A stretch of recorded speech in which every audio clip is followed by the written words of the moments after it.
Alright, so I'm just going to start after the warm-up, since we did that together. Started in this sunken place.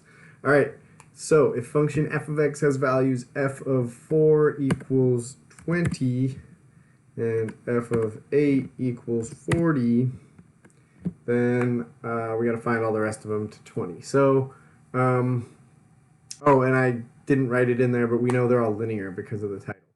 So they're all linear, so that means we're going 20, 40, 60, 80, 100. We're just counting by 20. That's how linear functions work. You just count up by the same amount each time.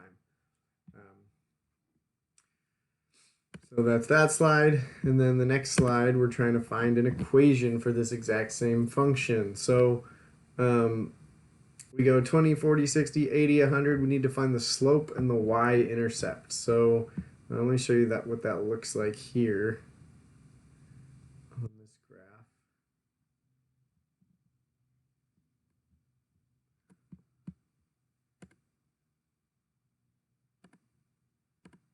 All right, so this is the first one, right? So we started at,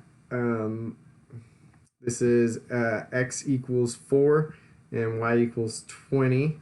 And then when it goes over 4 more to 8, and it goes up 20 more to 40. And then it goes over 4 to 12, and it goes up 20 more to 60. See how these are on different scales? So on the left side, we're going up by 20 each time, but on the right, going left and right, we're just going up by 1 on the scale. So my slope is going to be rise over run, right? So if my rise is, if I'm going from 4 to 20, 4 and 20 to 8 and 40, then my rise is 20, right? I'm going up 20. And then my run is 4. I'm going over 4. So then my slope is going to be rise 20 divided by run 4 equals 5, right? And you don't even need to make the graph. You can say, well, this goes from 20 to 40, that's 20, 40 to 60, that's 20. So that 20 increase divided by the increase here, which is 4, 4 to 8, 8 to 12, that's 4. So you don't even need to make the graph. And then the y-intercept, where does it go? So the y-intercept is when x equals 0, right? And we don't actually have that point, but we can see if we make a graph. There's a couple ways to do this. We can make a graph like this, and we can follow it, and you can see it hits 0. Or you can just go backwards in the table. Since this was 4, 8, 12, you can go backwards 4 to x equals 0. And then since this one's going up by 20, you'd go back 20. So it'd be 40, 20, 0, right? Because you're subtracting 20 each time and you go up the table. So then this is 0. So then we're going to write f of x equals 5x. And that's it. So now we're going to do the same thing for this one. It's a linear function. We've got f of 4 equals 80. And we've got f of 8 equals 240. So 240 minus 80, that's 160. So that means we're going up by 160 each time. 240 plus 160 is 400. 400 plus 160 is 560. And 560 plus 160 is 720. And that's that. And now those values are copied into this table. And so once again, we can come look at this graph. This one. If we want to look at the slope, so when we go over 1, 2, that's 4. When we go over 2, from 480 to 8, 240, we're going up 160. So our slope's going to be the rise 160 over the run 4.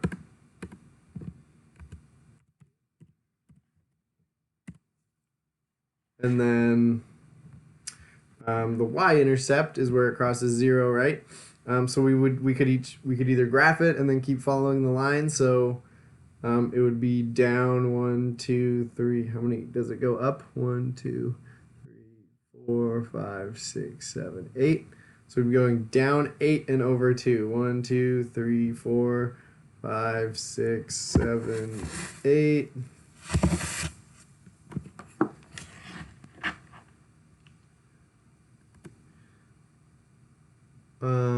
1, 2, 3, 4, 5, 6, 7, 8, and then over 4, over 2. So it would cross right here at about negative 80.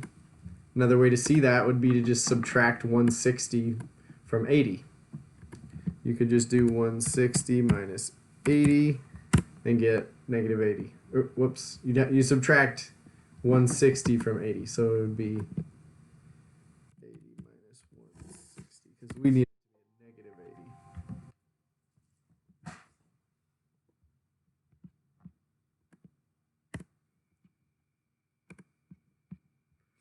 So then our equation is going to be f of x equals 40x minus 80. And our last one is, let's see, 10, 20, 30, 40, 50. Okay. And then, so that means when we do our slope, we're just going to divide by 10 because we're going up by 10 each time x. Our run is 10. So our rise is 100 to 80. Okay, so f of 10 equals 100, f of 20 equals 80. So it looks like we're going down by 20. So then it's going to be 80, 60, 40, 20. 80, 60, 40, 20. And then looking here at the slope, our slope's just going to be the difference, so negative 20, because we're going down 20, divided by 10, because we're going over 10, so it's negative 2. And then our y-intercept is just going to be, we're going to go back one more step to 0, to x equals 0, right? 0, 10, 20, 30, 40, 50. And then we're going to go back one more step on this side, which means we're going to add 20. So then it's going to be 120. So then our equation is f of x equals negative 2x plus 120. And that's it.